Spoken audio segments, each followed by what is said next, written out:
It's not unusual for skeptics to raise the question about the talking snake in Genesis 3. It really bothers them.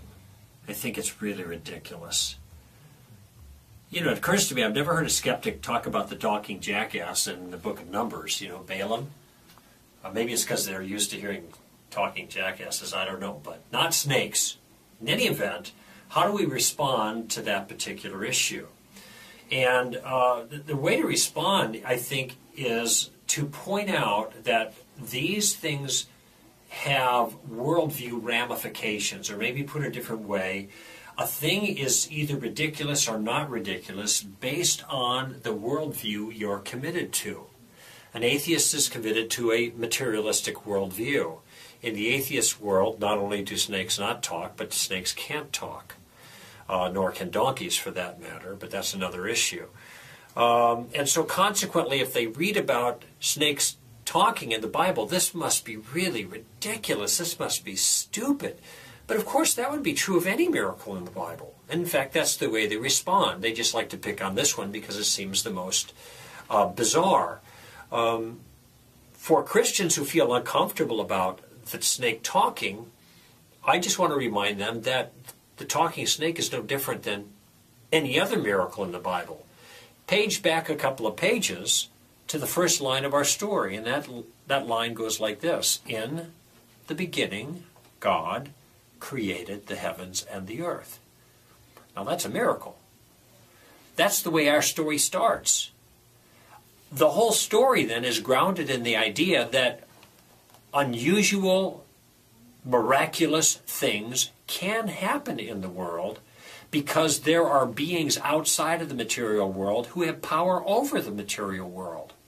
And if we have good reason to believe that the Christian narrative has some validity, and I think there is good reason scientifically to believe that that first line I just cited is an accurate representation, Big Bang cosmology confirms the idea that there was a beginning where everything came into existence, and our narrative, our story, explains how that all started. So if we do live in a world that was started the way the Bible says it was started, then things like talking snakes, though maybe not the kind of thing you'd run into every day, but certainly would be possible.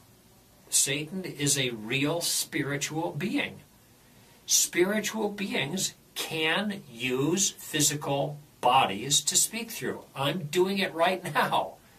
I am an immaterial soul speaking through a material body. You take my soul away, this body isn't going to talk. I'll be dead.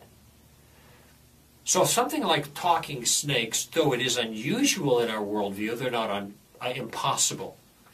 And so I have no reason to take the text at anything but face value. Do I think that actually happened?